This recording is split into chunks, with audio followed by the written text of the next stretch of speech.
भारत के लोकतंत्र में भरोसा करते हुए बढ़ चढ़ करके मतदान करने के लिए आगे आ रहे हैं, ये साफ साफ दिखाई देता है। आदरणीय सभापति जी, 140 करोड़ देशवासियों में ये विश्वास पैदा होना,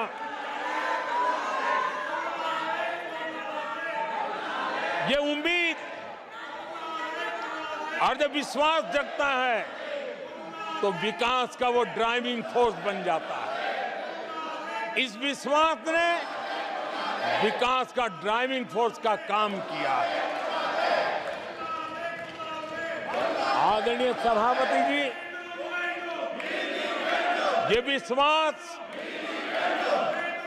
विकसित भारत संकल्प से सिद्धि का विश्वास है।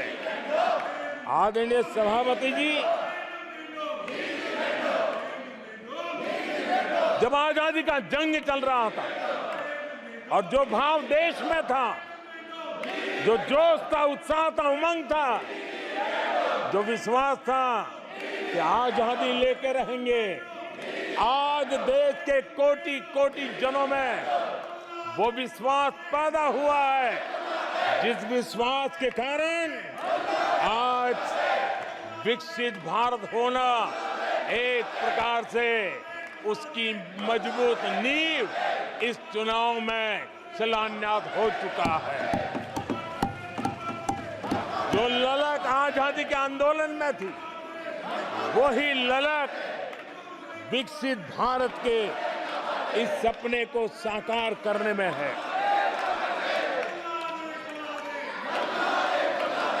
आदरणीय सभापति जी, आज भारत के लक्ष्य बहुत विराट है और आज भारत को एक ऐसी स्थिति पर 10 साल में पहुंचा है कि हमें खुद से ही स्पर्धा करनी है, हमें ही अपने पुराने रिकॉर्ड तोड़ने हैं और नेक्स्ट लेवल पर हमें हमारी विकास की यात्रा को ले जाना है। 10 वर्षों में भारत विकास की जिस ऊंचाई पर पहुंचा है, वो हमारी प्रतिस्पर्धा का एक मार्ग बन चुका है, एक बेंचमार्क बन चुका है। पिछले 10 साल में हमने जो स्पीड पकड़ी है, अब हमारा मुकाबला उसी स्पीड को और ज्यादा स्पीड में ले जाने का है और मेरा विश्वास है देश की इच्छा को हम उसी गति से पूरा करेंगे। आदरणीय सभापति जी, हम हर सफलता को, हर सेक्टर को नेक्स्ट लेवल तक ले जाएंगे। आदरणीय सभापति जी, 10 सालों में भारत की इकोनॉमी को 10 साल के अल्पकाल में हम 10 नंबर से इकोनॉमी को 5 नंबर पे ले गए। अब हम नेक्स्ट लेवल पर जाने के लिए जिस गति से निकले हैं, अब हम देश की इकोनॉमी को नंबर 3 पर ले जाएंगे। आदरणीय सभापति जी, 10 सालों में हमने भारत को मोबाइल फोन का बड़ा मैन्युफैक्चरर बना दिया, भारत को मोबाइल फोन का बड़ा एक्सपोर्टर बना दिया। अब यही काम इस हमारे टेन्योर में सेमीकंडक्टर और अन्य सेक्टर्स में हम करने जा रहे हैं। दुनिया के महत्वपूर्ण कामों में जो चिप्स काम में आएगी, वो चिप्स मेरे भारत की मिट्टी में तैयार हुई होगी, मेरे भारत के नौजवानों की बुद्धि का परिणाम होगा, मेरे भारत के नौजवानों के परिश्रम का परिणाम होगा। ये विश्वास हमारे भीतर है। आदरणीय सभापति जी, हम आधुनिक भारत की तरफ भी जाएंगे, हम विकास की नई ऊंचाइयों को, लेकिन हमारी जड़ें जमीन से जुड़ी रहेगी, हमारे पैर देश के जन सामान्य की जिंदगी से जुड़े रहेंगे और हम 4 करोड़ गरीबों के घर बना चुके हैं। आने वाले इस टेन्योर में तेज गति से 3 करोड़ और घर बना करके इस देश में किसी को भी घर के बिना रहना ना पड़े, ये हम देखेंगे। आदरणीय सभापति जी, 10 साल में विमेन सेल्फ हेल्प ग्रुप में हमने देश की कोटि-कोटि बहनों को एंटरप्रेन्योर के क्षेत्र में एक बहुत सफलतापूर्वक हमने आगे बढ़े हैं।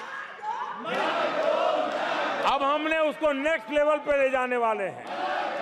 अब हमारे विमेन सेल्फ हेल्प ग्रुप में जो बहनें काम कर रही हैं, उनकी आर्थिक गतिविधि इतनी बढ़ाना चाहते हैं, उसका इतना विस्तार करना चाहते हैं कि हम बहुत कम समय में 3 करोड़ ऐसी बहनों को लखपति दीदी बनाने का संकल्प लेकर के चलने वाले हैं। आदरणीय सभापति जी, मैंने पहले भी कहा है, आज मैं फिर से दोहराऊं, हमारी तीसरी टर्म में इसका मतलब है हम 3 गुना स्पीड से काम करेंगे। हमारी तीसरी टर्म का मतलब है हम 3 गुना शक्ति लगाएंगे। हमारी तीसरी टर्म का मतलब है हम देशवासियों को 3 गुना परिणाम ला करके देंगे।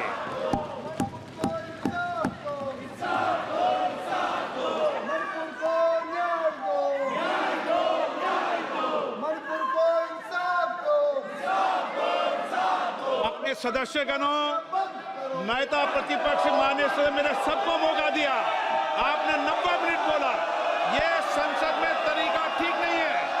मैं आग्रह करूंगा, आप इस तरीके से संसद की मर्यादाओं को बनाए, उचित नहीं है।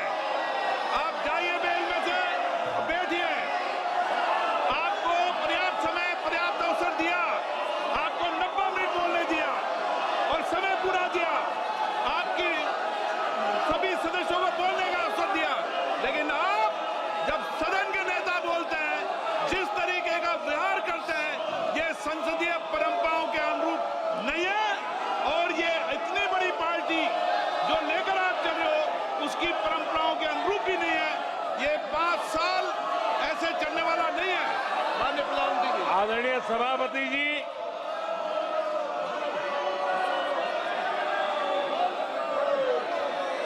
आदरणीय सभापति जी, एनडीए का तीसरी बार सरकार में आना एक ऐतिहासिक घटना है। आजादी के बाद ये सौभाग्य दूसरी बार इस देश में आया है और 60 साल के बाद आया है। इसका मतलब ये सिद्धि पाना कितना कठोर परिश्रम के बाद होता है, कितना अभूतपूर्व विश्वास संपादन होने के बाद होता है। ऐसे ही ये राजनीति के खेल से नहीं होता है, जनता जनार्दन की सेवा से प्राप्त आशीर्वाद से होता है। आदरणीय सभापति जी, जनता ने हमें स्थिरता और निरंतरता, इसके लिए जनादेश